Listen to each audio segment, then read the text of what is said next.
காலேஜ்ல ப்ராஜெக்ட் பண்றோம். பட் GitHubல repo name final, last real ஃபைனல்னு வச்சிருக்கோம். சரியா? ஹேக்கத்தான்ல ஜட்ஜஸ் ஷேர் யுவர் GitHubன்னு சொன்னா, நம்ம Google Drive லிங்க் அனுப்புறோம். That's not right. Hi, I am Savana Balaji. Let's fix this properly. So let's look into what is GitHub. First basic question. GitHubனா என்ன? GitHub இது வந்து ஒரு online code storage plus version control system. கிட்ல ரெண்டு விதம் இருக்கு. One is Git and another one is GitHub. Git will give you version control. GitHub will use to share projects. Suppose if நம்ம இந்த ஒரு சினாரியோ வச்சுக்குவோம். டே 1ல project working, day 3ல கிராஷ் ஆயிடுச்சு. ஓல்டு வெர்ஷன் எப்படி ரிட்ரைவ் பண்ணுவோம்? Git help பண்ணும். இது கூகுள் டிரைவ் இல்ல. இது ஒரு டெவலப்பர் டைரி.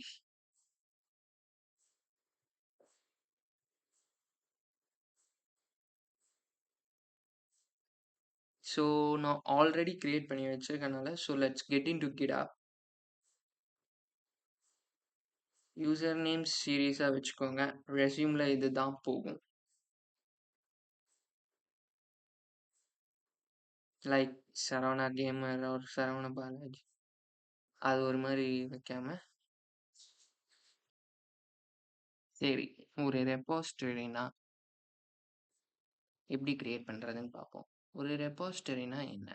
ஒரு ரெபாஸ்டரி மீன்ஸ் இட்ஸ் நீங்கள் இப்போ ஒரு இடத்துல உங்கள் ட்ரெஸ்ஸஸை ஸ்டோரேஜ் பிளாக்ல வச்சுருக்கீங்க. ஸோ அதே மாதிரி உங்களோட ப்ராஜெக்ட் ஃபைல்ஸை ஸ்டோர் பண்ணி வைக்க லைக் பப்ளிக்காவோ ஆர் ப்ரைவேட்டாவோ ஸ்டோர் பண்ணி வைக்கிற ஒரு இடம். லெட்ஸ் சி நம்ம அதை எப்படி கிரியேட் பண்ணலான்னு. You see a plus symbol here right. அதில் நம்ம போயிட்டு நியூ ரெபாஸ்டரின்னு கொடுக்குறப்ப இந்த மாதிரி வரும். ரெபாஸ்டரி நேம் மஸ்ட் பி யூனிக்காக இருக்கணும். ஓகே, ஸோ பேடாக என்ன வைக்கலாம்னா final project one it's not a repository name. Recommended உங்களோட ப்ராஜெக்ட் நேமே நீங்கள் அதில் வச்சிங்கன்னா இன்னும் கொஞ்சம் பெட்டர். லைக் நான் இப்போ ஒரு ரெபாஸ்டரி நேம் வைக்கிறேன். ஸோ ரெபாஸ்டரி நேம் நான் என்னோடய ப்ராஜெக்ட் நேமே வைக்கிறேன். என்னோடய ப்ராஜெக்ட் நேம் தோஸ்த். சரி, தோஸ்துன்னு வைப்போம். பார்த்தீங்களா, தோஸ்த் ஏற்கனவே நான் GitHubல புஷ் பண்ணியிருக்கேன். அதனால தான் ஆல்ரெடி எக்ஸிஸ் இன் திஸ் அக்கௌண்ட்டுன்னு வருது. இஃப் நான் தோஸ்த் 2ன்னு போட்டா it's a new repository. Repo நேமில் ஃபைனல்னு போட்டால் நெக்ஸ்ட் வீக் நீ ஃபைனல் 2ன்னு போடணும். அந்த மாதிரி தான் இது. So that's where it goes. இப்போ விசிபிலிட்டி ப்ரைவேட்டாகவும் வச்சுக்கலாம். ப்ரைவேட்டானால் நீங்கள் மட்டும் யூஸ் பண்ணிவிட்டு நீங்கள் யாருக்கெல்லாம் ஆக்சஸ் கொடுக்குறீங்களோ அவங்களுக்கு யூஸ் பண்ணிக்குவாங்க. பப்ளிக் கொடுத்தா எல்லாருமே பார்ப்பாங்க. மோஸ்ட் ஆஃப் த டைம் பப்ளிக்கில் வச்சுக்கிறது நல்லது. ஸோ நான் கிரியேட் ரெபாஸ்டரி கொடுக்குறேன். அவ்வளோதான், ரெபாஸ்டரி கிரியேட் ஆயிடுச்சு. இதில் ரெண்டு விதமாக நம்ம ஆட் பண்ணலாம் GitHubல. லைக் விஎஸ் கோட்லையோ இல்லை நீங்கள் டெவலப் பண்ணிட்டு இருக்க டூல்ல இருந்தோ பண்ணலாம். இல்லையா we can upload a file. Already நம்ம எல்லா ப்ராஜெக்ட்ஸ் வேலையும் முடிச்சு ஒரு ஃபைல் வச்சுருப்போம் இல்லையா, அந்த ஃபைலை ஜஸ்ட் ட்ராக் அண்ட் ட்ராப் பண்ணாலே போதும். Just get in to choose your file. நான் டெஸ்க்டாப்பில் தான் வச்சுருக்கேன். So get in to that.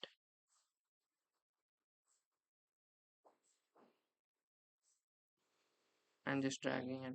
Sorry.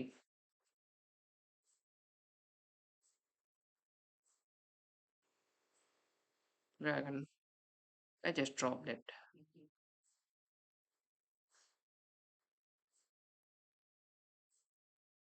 நிறைய ஃபைல்ஸ் இருக்கப்ப உள்ள ஆட் பண்ணுறது கஷ்டம். So make sure you don't have that much file.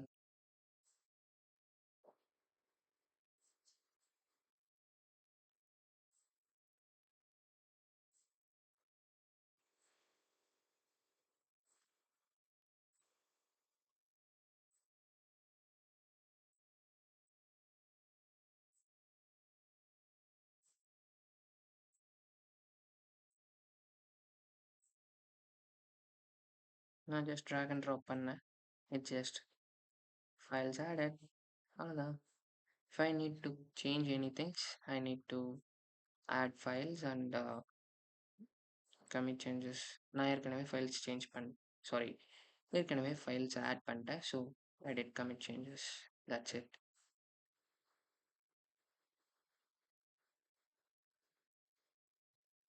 So this is how it looks for a beginner project. You just drag and drop.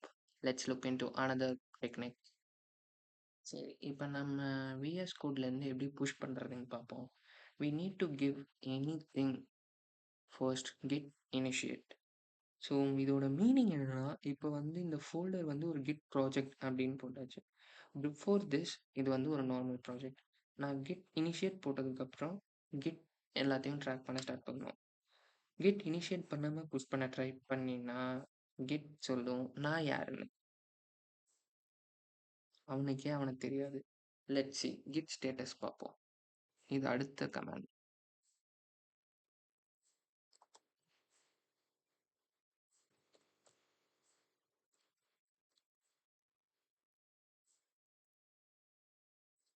Untracked files.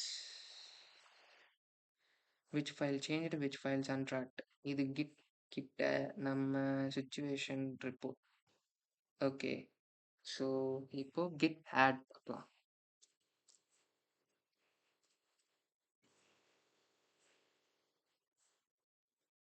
இது luggage back பண்ணுறது மாதிரி. Like luggage back, நீங்கள் எங்கேயாவது ஒரு ஊருக்கு போகிறதுக்கு முன்னாடி ஒரு லக்கேஜ் பேக் பண்ணுற மாதிரி நான் இப்போ என்னோடய ஃபைல்ஸ் எல்லாம் பேக் பண்ணிட்டுருக்கேன். தட்ஸ் வேர் நான் அப்போ தான் கிட்டப்பில் புஷ் பண்ண முடியும். Let's see.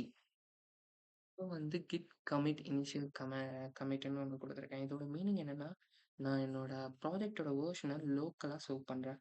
லைக் கமிட்னா லோக்கல் சேவ், புஷ்னா இன்டர்நெட் அப்லோட். ஓகே, ஸோ மெசேஜில் அப்டேட் பண்ணுன்னு போடாதீங்க, ஃப்யூச்சரில் நீங்கள் தான் கன்ஃபியூஸ் ஆகிடுவீங்க. இப்போ நான் இந்த 2 கமெண்ட் கொடுத்துருக்கேன், like git branch and git branch M main. So இது எதுக்குன்னா, மெயின் பிரான்ச் ஒரு official version line. So main பிரான்ச்னா உங்கள் ப்ராஜெக்டோட ஹீரோ வேர்ஷன். இப்போது நம்ம கிட்டப்பில் இதோட ரெப்போசிட்ரி க்ரியேட் பண்ணுவோம். அந்த ரெப்போசிட்ரியில் புஷ் மெயின் ஆர்ஜின் அப்படிங்கிற ஒரு லைன் இருக்கும். அதை காப்பி பண்ணிவிட்டு இங்கே வந்து பேஸ்ட் பண்ணால் we can get this file pushed into GitHub. Let's see that. Like நான் சொன்ன 2 லைன் இதுதான். இது ரீட்மீ வந்து உங்கள் ப்ராஜெக்டோட அவுட்லைன் காட்டுறதுக்காக, or just we need to just push நம்ம கமாண்ட் லைனில் யூஸ் பண்ணுறதுக்காக, லைக் விஎஸ் கோடில்.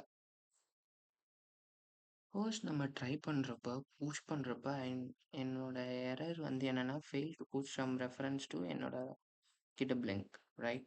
அது ஏன் நடந்துச்சுன்னா, நம்ம கெட் ஆட் டாட் கொடுக்குது.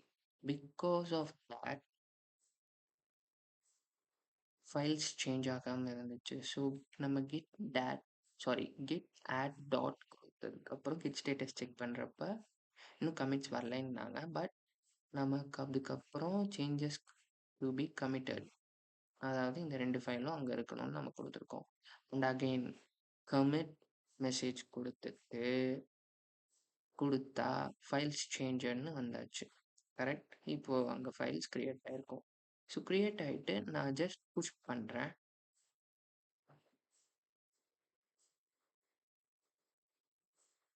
புஷ் பண்ணிட்டேன்.